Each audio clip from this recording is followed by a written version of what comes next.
इतने tough paper में तेरे 600 नंबर आए, 580 नंबर आए या 550 नंबर आए और एक कॉलेज ऐसा है जो अभी 2020 में या 2015 में ओपन हुआ है, तो तू इंफ्रास्ट्रक्चर को देख के प्रभावित मत हो।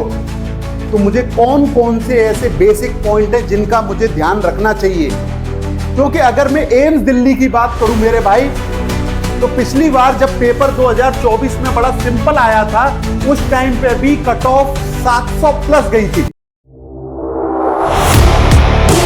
नीट में तेरे 570 मार्क्स आगे होंगे, 600 नंबर आगे होंगे, 580 नंबर होंगे, हो सकता है कि 550 नंबर भी होंगे। लेकिन क्या तेरा सपना यह है कि मुझे एम्स दिल्ली मिलना चाहिए? लेकिन तेरे भी दिल से आवाज आती होगी कि इतने मार्क्स पे एम्स दिल्ली कॉलेज मिलना तो मुश्किल है। लेकिन अब क्या यहां क्या मामला खत्म हो गया? बिल्कुल नहीं, क्योंकि देख अभी तो गेम शुरू हुआ है, वो है काउंसलिंग का गेम। और इस गेम को जीतना बड़ा जरूरी है, क्योंकि नीट का एग्जाम देके तू उस गेम को तो क्रॉस करके जीत के आ गया, तू जीत गया, तभी तो तेरे इतने टफ पेपर में तेरे 600 नंबर आए, 580 नंबर आए या 550 नंबर आए, जितने भी आए, तो उस गेम को तो तू जीत सकता है और जीत चुका है। लेकिन अब जो गेम है दोस्त, वो है काउंसलिंग का गेम, जो कि तुझे बेटर कॉलेज दिलवाएगा। और यही मैं दिलाने आया हूं तुझे, सीधा दिल से और डेटा के साथ दिलाने आया हूं कि कैसे तू अपने मार्क्स और रैंक के हिसाब से कॉलेज की प्रेफरेंस लिस्ट बना सकता है, कि बेस्ट कॉलेज लेने के लिए तुझे कौन कौन सी खूबियां देनी पड़ेंगी, देखनी पड़ेंगी कि कौन सा कॉलेज बेस्ट रहेगा तेरे लिए। वही मैं तुझे बताने आया हूं। तो वीडियो को पूरा देख और चैनल को सब्सक्राइब भी कर ले, जिससे हर वीडियो हमारी जो चैनल पे अपलोड होगी तुझे नोटिफिकेशन आ जाएगा। और अपनी एक एक वीडियो पार्थियन बायो की बड़ी काम की वीडियो होती है। चल अब देख, मैं तुझे एक एग्जांपल देता हूं। मान के चल के तेरे 570 नंबर आए नीट 2025 में। अब तेरा सपना है कि तुझे एम्स दिल्ली कॉलेज मिल जाए, लेकिन ऑनेस्टली तुझे बताऊं चांस नहीं है। ये मैं भी जानता हूं, तू भी जानता है, पूरा हिंदुस्तान जानता है कि 570 नंबर पे तेरे एम्स दिल्ली के चांस नहीं है, बिल्कुल नहीं है। क्योंकि अगर मैं एम्स दिल्ली की बात करूं मेरे भाई, तो पिछली बार जब पेपर 2024 में बड़ा सिंपल आया था, उस टाइम पे भी कट ऑफ 700 प्लस गई थी। मतलब 700 से ऊपर नंबर वालों को एम्स दिल्ली कॉलेज मिल गया था। और कभी भी कम नंबर पे 570 580 पे एम्स दिल्ली नहीं मिलता। लेकिन सोचने वाली बात यह है कि इंडिया में क्या सिर्फ एक ही एम्स है, एम्स दिल्ली? बिल्कुल नहीं, 20 प्लस एम्स हैं, करीब 26 एम्स हैं, जिसमें 20 में तो बच्चे पढ़ रहे हैं, 20 एम्स में, और करीब 80 से ज्यादा गवर्नमेंट मेडिकल कॉलेज हैं, और न जाने कितने हर शहर में एक एक प्राइवेट मेडिकल कॉलेज है। तो भैया जिस पे पैसा हो वो प्राइवेट मेडिकल कॉलेज ले लो, जिसके पास पैसा ना हो और जिसने मेहनत करी है और सिलेक्शन ले लिया है वो गवर्नमेंट मेडिकल कॉलेज चले जाओ, ठीक है। जिसके टॉप क्लास मार्क्स हैं वो एम्स दिल्ली में चले जाओ। लेकिन हमें अपनी रैंक और अपने मार्क्स के हिसाब से, क्योंकि हर बच्चा तो 700 680 690 वाला है नहीं, क्योंकि आप 570 550 580 590 600 वाले बच्चे भी हैं मेरे पास। तो बेस्ट कॉलेज लेना है, तो बेस्ट कॉलेज लेने के लिए क्या करना पड़ेगा? एक प्रेफरेंस लिस्ट बनानी पड़ेगी कॉलेज की, वो आपको बनानी पड़ेगी और वो मैं आपको बताना सिखाऊंगा, जिससे आप एक अच्छा कॉलेज ले पाओ, वहां पढ़ाई भी अच्छी हो और पैसा भी ज्यादा खर्च ना हो और आपका करियर भी सेट हो जाए। अब मैं आपको बताता हूं कि प्रेफरेंस लिस्ट क्या काम में आएगी आपके। तो देखो भाई, आप बताओगे एमसीसी को, मतलब आप बताओगे सरकार को कि मुझे कौन सा कॉलेज चाहिए, आपका रिजल्ट आ जाएगा, आपको रैंक प्रोवाइड होगी, आपके स्कोर कार्ड में आपका स्कोर लिखा होगा, फिर आप जो है एमसीसी को बताओगे कि मेरा इतना स्कोर है, मेरी इतनी रैंक है, मुझे ये वाला कॉलेज चाहिए। तो आपको क्या है कि करीब 25 से 30 25 to 30 कॉलेज की आप लिस्ट बना सकते हो, प्रेफरेंस लिस्ट, जो कि आप अपलोड करोगे। सेलेक्ट करके 30 कॉलेज की लिस्ट कम से कम एमसीसी को बताओगे कि मुझे ये वाले कॉलेज चाहिए। तो प्रायोरिटी पे आप अपने हिसाब से कोई एक कॉलेज रखेंगे अपने मार्क्स के हिसाब से। अब बात ये आती है कि आपको कैसे पता पड़ेगा कि मुझे कौन सा कॉलेज प्रेफरेंस लिस्ट पे सबसे टॉप पे रखना चाहिए। तो देखो, एक तो तरीका यह है कि आपकी जो रैंक इस साल आई है, आप पिछली 2 4 5 6 साल का रिकॉर्ड उठा के देखिए कि आपकी रैंक पर पिछले साल कौन सा कॉलेज बच्चों को अलॉट हुआ था। उसके हिसाब से आपको आइडिया लग जाएगा कि यार इतनी मेरी रैंक आई है तो इस रैंक पर मुझे यह कॉलेज मिल सकता है। तो एक तो आपको यह देखना है। चलिए, अब दूसरी बात यह है कि अगर आपने कोई भी कॉलेज अगर अपनी टॉप लिस्ट पर रख दिया है, मान के चलिए आपने 20 कॉलेज की लिस्ट बना के आपने एमसीसी को दे दी, साइट पे अपलोड कर दी, और आपने अगर एम्स दिल्ली टॉप पे डाल दिया, तो अगर आपकी औकात होगी, मतलब अगर आपकी रैंक उस क्राइटेरिया में आ रही होगी, तो आपको एम्स दिल्ली मिल जाएगा, वरना नहीं मिलेगा।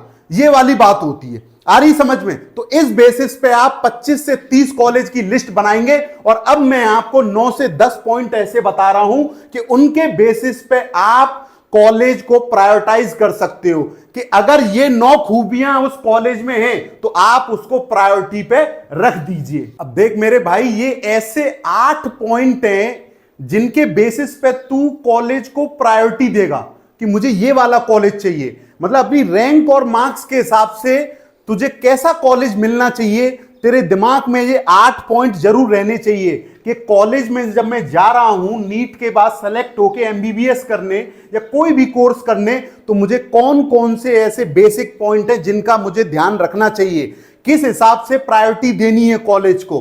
तो देख, सबसे पहला पॉइंट है ईयर ऑफ एस्टेब्लिशमेंट, कि कौन सा कॉलेज कितना पुराना है। देख, अगर कोई 1960, 1970, 1980, 1990 तक का कॉलेज है और एक कॉलेज ऐसा है जो अभी 2020 में या 2015 में ओपन हुआ है, तो तू इंफ्रास्ट्रक्चर को देख के प्रभावित मत हो। जो 1960, 1970 वाले कॉलेज हैं, अब जैसे king George medical college Lucknow वाला, वो बेस्ट कॉलेज है यूपी का, ठीक है, पुराना है, कानपुर का कॉलेज है। तो इस तरीके से जो इंफ्रास्ट्रक्चर है उस पर ना ध्यान देके, क्योंकि तू वहां जाएगा तो वहां बहुत सारे बैचेस पास आउट होके निकल चुके हैं, तो ईयर ऑफ एस्टेब्लिशमेंट पे ध्यान देने, कॉलेज पुराना हो तो ज्यादा बेटर रहेगा। देख, दूसरा पॉइंट तुझे देखना है पीजी कोर्सेज, जहां से तू एमबीबीएस करेगा वहां पे पीजी कोर्सेज अगर अवेलेबल हैं तो उससे फायदा ये होगा कि एक तो तू वहां पहले से 5-6 साल पढ़ चुका है, तो तुझे सारे डिपार्टमेंट वाले जानते हैं, वहां से तुझे सिक्योरिटी गार्ड से लेके कॉलेज का डीन तक तुझे जानता है, ठीक है, तो तेरी वहां जान पहचान है, तो तेरे लिए चीजें आसान हो जाएंगी। और साथ ही साथ कि कोई ना कोई तुझे रियायत भी दी जाएगी, मतलब कोई ना कोई तुझे बेनिफिट भी मिलेगा। अगर किसी भी और बच्चे का अगर वहां एडमिशन होता है तो उससे कम मार्क्स पे तुझे पीजी की सीट मिल जाएगी, मतलब तुझे कुछ रिजर्वेशन मिल जाएगा एक टाइप का, मैं ये कह रहा हूं। तो पीजी कोर्सेज वहां अवेलेबल है कि नहीं ये देख लियो, क्योंकि एमबीबीएस के बाद तू पीजी जरूर करेगा। चल, अब देख, फैकल्टी क्वालिटी भी तुझे देखनी है, मतलब वहां पे टीचर्स की क्वालिटी क्या है। वही तो मैंने बोला कि ईयर ऑफ एस्टेब्लिशमेंट, अगर कॉलेज पुराना होगा तो वहां पे पीजी कोर्सेज भी अवेलेबल होंगे, पीजी कोर्सेज अवेलेबल हैं तो वहां फैकल्टी क्वालिटी भी तुझे चेक करनी है कि क्वालिटी ऑफ फैकल्टी कैसी है, टीचर्स कितने पुराने हैं, कितने बैचेस उन्होंने पास आउट कर दिए, ये बात देखनी है। चौथा पॉइंट है बॉन्ड कंडीशन। हर एक कॉलेज का एक बॉन्ड होता है, तो 2 तरीके के बॉन्ड है मेरे भाई, एक सर्विस बॉन्ड होता है और एक क्विट बॉन्ड होता है। अगर सर्विस बॉन्ड ये होता है कि आपने हमारे कॉलेज से एमबीबीएस कर लिया, अब हम जहां चाहेंगे उस हॉस्पिटल में आपको अपनी सर्विस देनी पड़ेगी कुछ सालों तक, आपको उसकी सरकार से सैलरी भी मिलती है। लेकिन अब आप ये चाह रहे हैं कि यार मैं नहीं सर्विस करना चाहता, मैं तो अपना खुद काम करूंगा, तो आपको उस कॉलेज को पेनल्टी प्रोवाइड करनी पड़ेगी, पेनल्टी देनी पड़ेगी लाखों रुपए। तो एक तो ये बॉन्ड होता है। दूसरा बॉन्ड ये होता है कि मान के चलो आपकी एमबीबीएस किसी कॉलेज से 2 साल की हुई, फिर आपका मन नहीं लग रहा तो आपने कहा कि अब मैं कुछ और करूंगा, तो आप अगर 2 साल बाद उस सीट को ड्रॉप करते हैं तो आपको पेनल्टी देनी पड़ेगी। तभी मैं कह रहा हूं बहुत सारे कॉलेज ऐसे होते हैं जहां ये बॉन्ड की कोई भी कंडीशन नहीं होती, तो आप उस कॉलेज को प्रिफर कर सकते हो। और एक और खास बात मैं आपको बता दूं, इंडिया में जितने भी एम्स हैं वहां बॉन्ड की कंडीशन नहीं है सर, एम्स में बॉन्ड की कंडीशन नहीं है। चलिए, 5वां पॉइंट है पेशेंट लोड। अगर किसी कॉलेज में पेशेंट लोड ज्यादा है, मतलब आपको एमबीबीएस करते करते आपको क्या करना है, ज्यादा से ज्यादा पेशेंट देखने हैं, प्रैक्टिकल नॉलेज ज्यादा लेनी है, तो अब पेशेंट लोड कहीं ज्यादा होगा तो आपके लिए बड़ा फायदा भी है, ज्यादा पेशेंट आ रहे हैं, ज्यादा भीड़ भाड़ है, तो आपकी प्रैक्टिस अच्छी होगी, आप लोगों को देखेंगे, आपकी बातचीत बढ़ेगी, आप चीजों को ज्यादा सीखेंगे। तो कहीं पेशेंट लोड ज्यादा है तो उस चीज को भी आपको प्रेफर करना है, तभी एक अच्छा कॉलेज आप ले सकते हैं। चलिए अब है सिटी टाइप।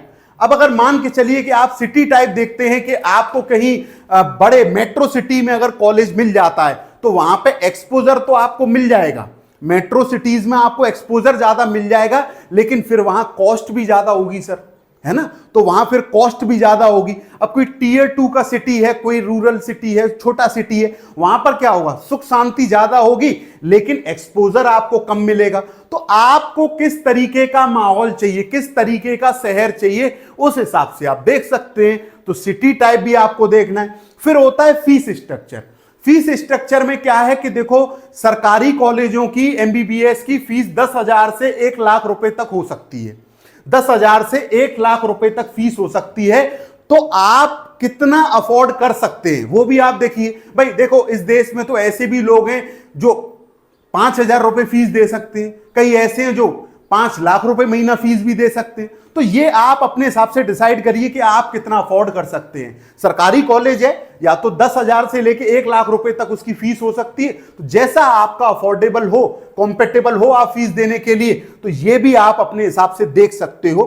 अच्छा, फिर एक लास्ट पॉइंट है लैंग्वेज एंड फूड बैरियर। अब मान के चलो कि आप रहने वाले हो नॉर्थ के और आपको कॉलेज मिल जा रहा है साउथ में, तो वहां पर लैंग्वेज बैरियर भी आ सकता है और साथ ही साथ फूड बैरियर भी आ सकता है, क्योंकि इधर का नॉर्थ इंडिया का फूड अलग टाइप का है और इधर अपने साउथ इंडिया का फूड अलग टाइप का है। ईस्टर्न साइड का फूड अलग है, वेस्टर्न साइड का फूड अलग है, बोली भाषा अलग है। तो यहां भी देखो, स्ट्रगल तो, हार्ड वर्क तो आपको करना ही है, वो बात तो सही है, लेकिन आपको लैंग्वेज और फूड बैरियर भी आ सकता है।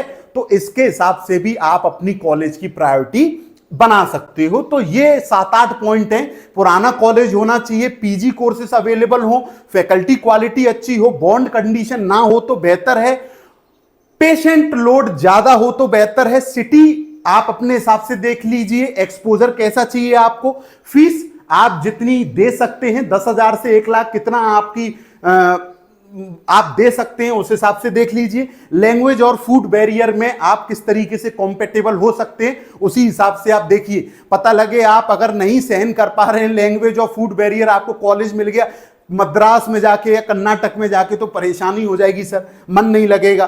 ठीक है, तो ये चीजें हैं। तो मेरे भाई देख दोस्तों, एमबीबीएस सिर्फ डिग्री नहीं है, ये आपका पूरा मेडिकल का एक जर्नी है, जहां आपको 5-5.5 साल सुकून से गुजारनी है और चीजें देखनी है और अपनी लाइफ सेट करनी है। तो आपको काउंसलिंग से लेके कोई भी कंफ्यूजन हो, या कॉलेज से लेके कि कितने नंबर पे कौन सा कॉलेज मिल जाएगा, या काउंसलिंग कैसे होती है, या हमें तो कंफ्यूजन है, कुछ पता ही नहीं है, all India quota, state quota, कैसा भी कोई भी डाउट हो, कंफ्यूजन हो, तो आप वीडियो के कमेंट में जाके मुझसे पूछ सकते हैं। और आप अपने एक्सपेक्टेड मार्क्स को भी और अपनी कैटेगरी को भी मुझे कमेंट में बता दीजिए। मैं आपको बताऊंगा कि आपके लिए बेस्ट कॉलेज कौन सा रहेगा। कमेंट में आप मुझसे बातचीत कर सकते हैं, मैं बड़ी जल्दी ही आपको कमेंट के रिप्लाई देता रहूंगा। ठीक है, तो यहां मेरी वीडियो एंड होती है। नेक्स्ट वीडियो आपको कौन से टॉपिक पे चाहिए वो भी आप मुझे बता दीजिए। चलिए मैं आपसे विदा लेता हूं। Thank you.